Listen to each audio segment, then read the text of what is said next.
Now, if I read the literature, it was already in the literature.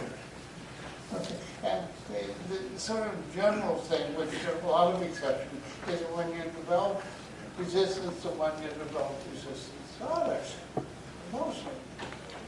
And so when Taxol fails, you just can't, you don't have anything else that really works. A little bit, but, and the reason for this, and so I wrote this paper, and it was rejected by the New England Journal of Medicine. I thought, I want to write something which, is read by others. And they said that they don't publish ideas, they only want facts. I have a letter. It's scary. And then I thought, someone told me that Senator Howard Hughes's new e-bike. And they rejected it without sending it to a referee. And because I don't think they liked its tone. I was trying to convey what I thought, where we stood, and they didn't want that. So I realized I could only get published if I went to a journal where there was no referee. And I think Open Biology, at least they didn't referee my paper to. Because if they had, I clearly stated some things as strong facts, which were, probably lots of exceptions. So someone wanted to say that's not true, there's an exception. But often exceptions you should disregard and just concentrate on 90% and forget it. With the thought that, it may. Okay, so this is really conclusion one, is that all the chemotherapy which kills cells produces reactive oxygen. That is the main. They can do other things, but Taxol doesn't kill the cells by interfering with the microtubule, even though it seems a perfectly good idea when those were proposed.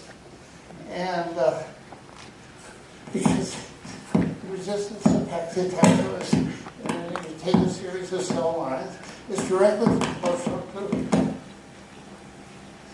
the total antioxidant capacity. Oh, I know what I'm touching this line, so I don't touch it.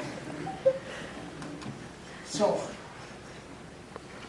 the resistance is due to antioxidants filling your cancer cells, and so the oxidants. This paper is, I forget where it's from, but it's a good paper. A lot of the good papers come from Asia. I guess it doesn't surprise a lot of you, but it surprises me, because, I'm so Anglo-Saxon oriented. But they seem they don't care what Americans think, which is a good thing. So Korea, Japan, China, they've all published this sort of stuff. But, and this man, Peng Wang, he was in Coaching Harvard this past week. Very nice man from what we used to call Canton. And he wrote this nice review. Okay, he's at MD Anderson. And he's very good. And then this is a really, quite a very good review. Notice 2006. So we were having this meeting on this stuff, so we tried to Google him. He doesn't exist. He obviously can't get a grant. He's probably practicing medicine.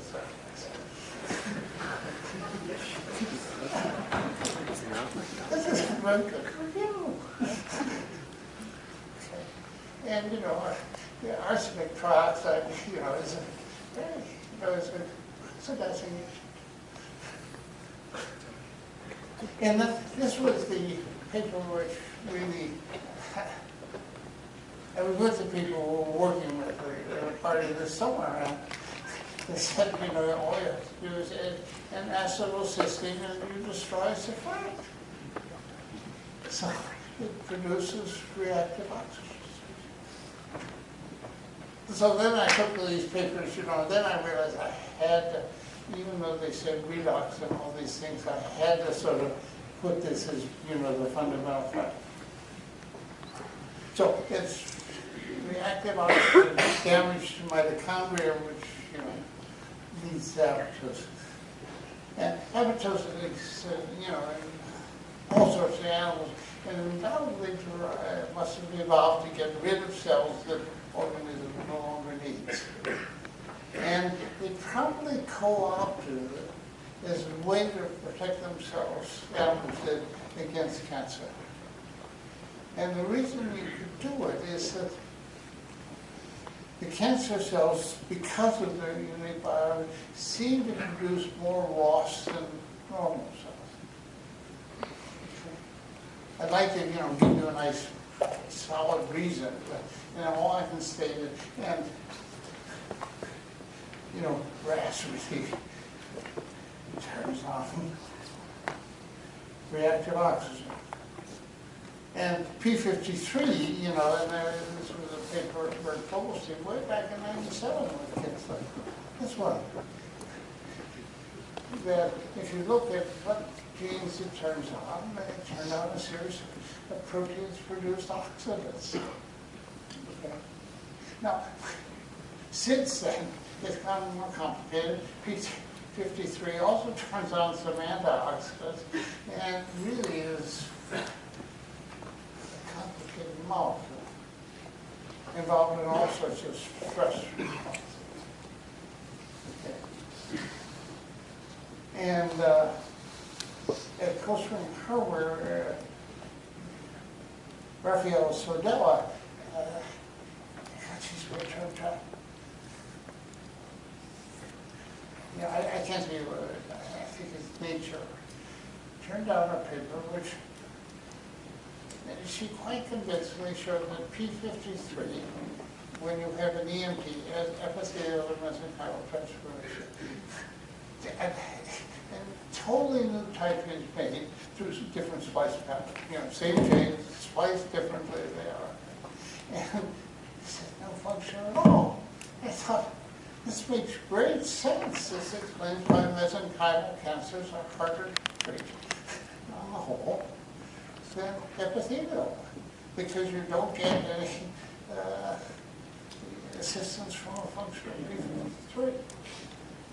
Now, this paper is, now, you know, I hate the editors of journals more than I hate Republicans.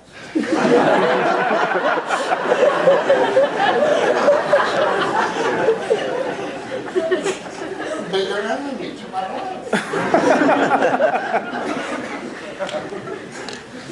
So, that's backwards, but when he heard the result, it hasn't been published. So, you know, these series of failed postdocs who go on to become editors of journals. You know, it's really deplorable. You know, they make life particularly, you know, they not only make life miserable for unknown people, they're now making life miserable for really good scientists. You know, you have to spend so much time. They want another mouse experiment. They want, you know, longer and longer data. Whereas when the Journal of Molecular Biology was founded in 1958 or 59, where I was one of 5, maybe 6 editors. And we get a paper and we say, publish it. And, you know, and at that time, this was the sort of, you know, leading journal. We published a lot of the good stuff. And, you know, we didn't care if the paper contained something wrong, as long as the main conclusion was worth knowing. But that's not, you know, there's some sort of excessive sort of puritan thought that no one can do anything, should do anything wrong. which is, you know, you can't move forward fast if you don't have mistakes. Okay. So, at this point, you know, cancer cells are just selectively prone to, at least to start with, if they're not mesenchymal, to apoptosis. Now, then this gets to the point which I showed earlier, then the resistance to the antioxidants. Molecules like glutathione and enzymes like used to be thioredoxide oxidants. I'll come back to that, because these are really important. Okay, and this just, you know. And so, very key is the transcription factor which controls most antioxidant synthesis, called NRF2. And that's normally made and degraded before it has a chance to function by a ubiquitin ligase. But this union between ubiquitin ligase and the keys is sort of interrupted by ROS. So when you have reactive oxygen species, then you begin to turn on the antioxidants. So I think the normal state of a cell is very low antioxidants, that is of the non-dividing cells, which only comes up after you get an antioxidant. And the reason for that is that low levels of reactive oxygen species are absolutely essential for normal existence. The sort of signaling on, we'll get to that later. You need that. So if you had high antioxidant levels, you wouldn't form any disulfide bonds. Okay, that would be a pretty miserable life. So you need this signaling. And so the only time really antioxidants come up is when cells divide. So a therapeutic use of ROS leads to antioxidants, and so therapy generally goes down in effectiveness as the antioxidants go up. And so my guess is that the adaptation of giving all forms of chemotherapy in sort of interrupted pulses, which the textbooks say is, prevent too much side effects. My guess is that it's done actually to maximize the effectiveness of the killing. They're trying to keep the antioxidant. But I don't know anyone who proves it. It's just something, it sounds so good, I believe it's true. But the trouble is that when this is reversible up and down of antioxidants, mutations occur, which then turn on this transcription factor and make it constitutive.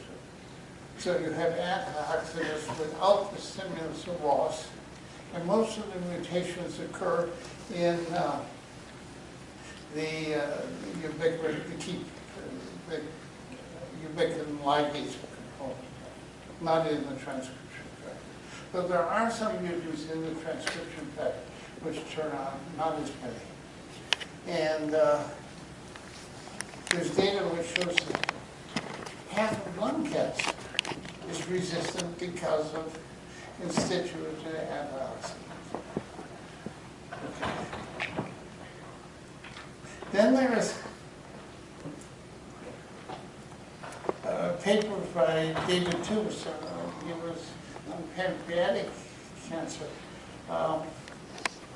which showed very convincingly that antioxidants are turned on by RAS and MYC, okay, which is sort of saying you can't have a divided cell without a large amount of antioxidants. And I think the reason is just to protect the DNA. That is, whereas someone from from here came and said dividing cells are really the ones most susceptible to therapy. That's the conventional wisdom. It's totally wrong. Dividing cells are filled with antioxidants and so much harder to kill. Yeah. So, yeah. That's right. Okay, these are just, some of the papers. But, half of lung cancer, how much the development of these, of the growing irreversible resistance to chemotherapy derives from mutations induced by the first bit of chemotherapy, I don't know. But, but it's always been a word. Generally, people thought the reactive oxygen species are creating mutations in cyclic causing cancer. But from bacteria upward, all cell death is most efficiently carried out by oxidation. And this is the paper. And then these are two papers that came out. You're different by Michael Davies, who's in the Stem Cell Institute, that very good scientist at Stanford. And what he says is that stem cells have inherently much higher antioxidant levels than normal cells. This makes lots of biological sense. It says that the stem cells you don't want mutated. You want to keep mutation down to as low as possible level. So I think that's, and that probably results in a lot of, the recurrence of tumors after you self wipe them out. You cannot kill the stem cells. Or, again, I say no, it's irrelevant. I'm sure you kill some, but, it tends to be more resistant. Okay. Now, this raises the question sort of, do externally supplied antioxidants have the potential to raise, and to put it in a real way which attracts attention, are blueberry pies bad for you? I hope not. I love them. But, so, what is the level of antioxidants that people get when they take pills? And so I ignored an important paper that came out 2.5 years ago, but it was sent to me as a result of my writing the paper, which pointed out that they did experiments which showed that people who took vitamin C and vitamin E simultaneously got no benefit, no anti-diabetic 2 effect from exercise. So, if you're exercising, don't drink orange juice. If you want the exercise to keep your diabetes from really, progressing. That's the first paper. And then it does intense. You see, intense exercise is set, and those of us who are compulsive, like I do at tennis. I think it's nice, that we're said to get 10% or 20% less prostate cancer. As if exercise is anti-cancer, and then exercise is also promoted as anti-diabetic. And I think it's probably right, because exercise raises ROS levels. That's sort of the thing. And here's the thing, antioxidant. This paper is finally getting some attention, but it doesn't distinguish between whether the effect comes from the vitamin C or the vitamin E. We know lots of vitamin E does cause cancer. The vitamin C is totally confusing because vitamin C is also an oxidizing agent, so you don't quite know what you're doing. That's how you love. Yes. So there's one American now who's here at Harvard, Ronald Kahn, so I'm meeting him tomorrow. Because I wanted to ask what happens if you take vitamin C alone. Because I only drank half the orange juice. I only drank this morning. It's very frustrating not knowing whether you're getting the effect you wanted. Then there's another thing, which I read this about 6 weeks ago. And this is a really good fact. 30% less cancer in people who suffer from Parkinson's. And I'll show you the title. A meta-analysis has been done partly here at Harvard. It seems very good. This is a good fact, not to just one person. Okay? And so the way I explain it is that if you're genetically prone to have low antioxidant levels, you're more likely to be a victim of neurodegenerative disease, because these very clear in Parkinson's that they're caused by, or that oxidizing agents really killing the cells of your substantia nigra. So if you're interested in preventing the cell death of your neurons, you know, you've got to decide, do you want neurological disease or do you want cancer? And, you know, there's been some, you know, evolutionary treatment point where there's actually a lot more cancer than there is Parkinson's.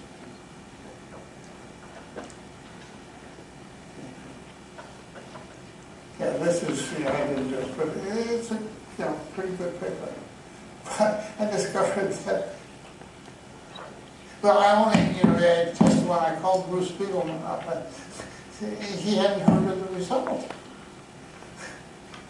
So, yeah. So then I'll come back to metformin.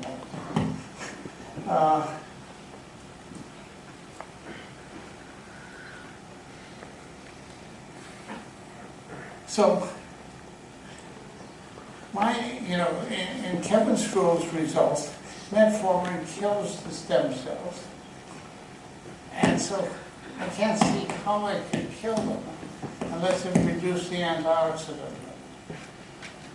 So is that really working by reducing the antioxidant? Okay, because metformin is supposed to work by turning on AMP related synapse. Okay.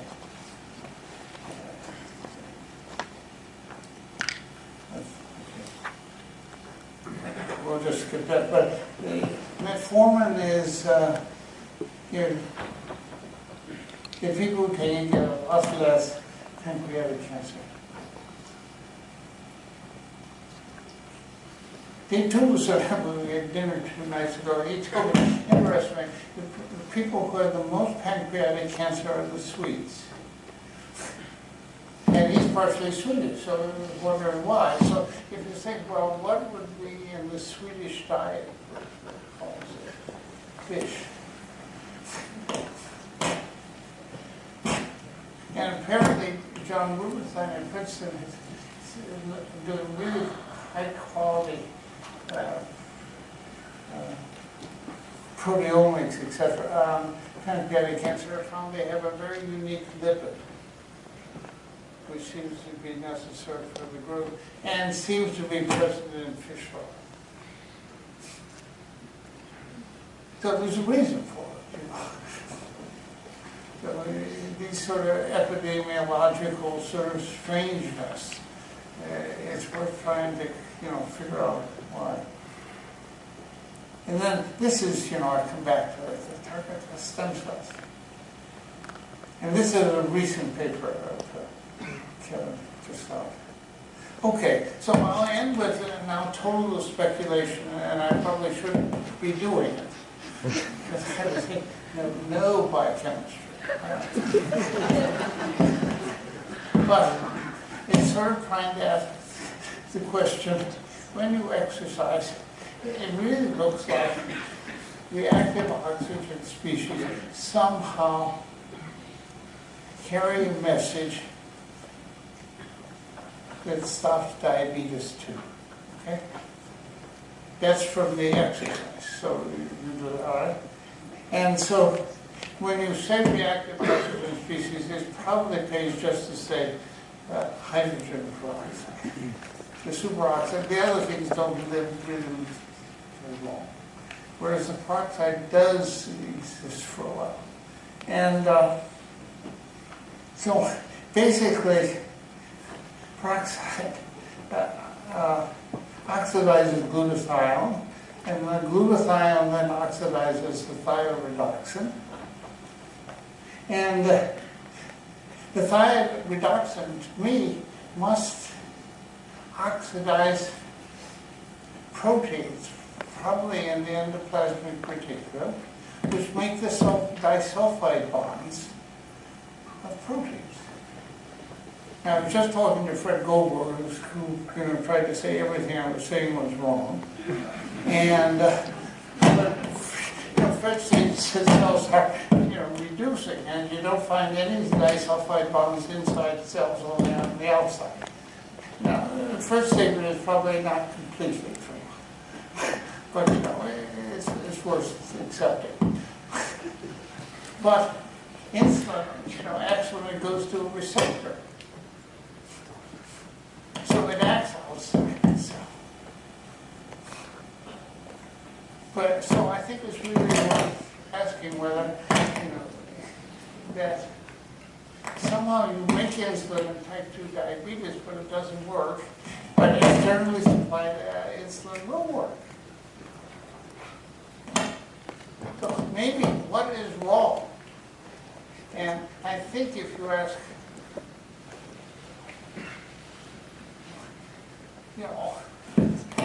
almost all of this reactive oxygen thing is just peroxide going through glutathione. And then, ending up somewhere. I think it's a hypothesis to try and test. But, then that comes back and, I ask myself, does metformin work in type 2 diabetes and in cancer through a common mechanism of reducing antioxidants? And it certainly, sounds nice for diabetes. And Fred has told me this whole world, including some good people here, John Beckler, who, he's retired and, he's still a good scientist, despite being left-wing. Really, John was, against recombinant DNA, against all these, that's crap. Ideological-based science. But he gave it up. Maybe he's a very good scientist, always been a very good scientist. And he's still active in retirement. And so, I think that I misspelled there. I just tried to do this 2 months ago. So, a sort of protein self-hydroxylases, and then could there exist a whole family of these? Possibly. So, I formed the conclusion there's a lot of good protein chemistry still would be done. So we actually probably need biochemists more than we need geneticists now.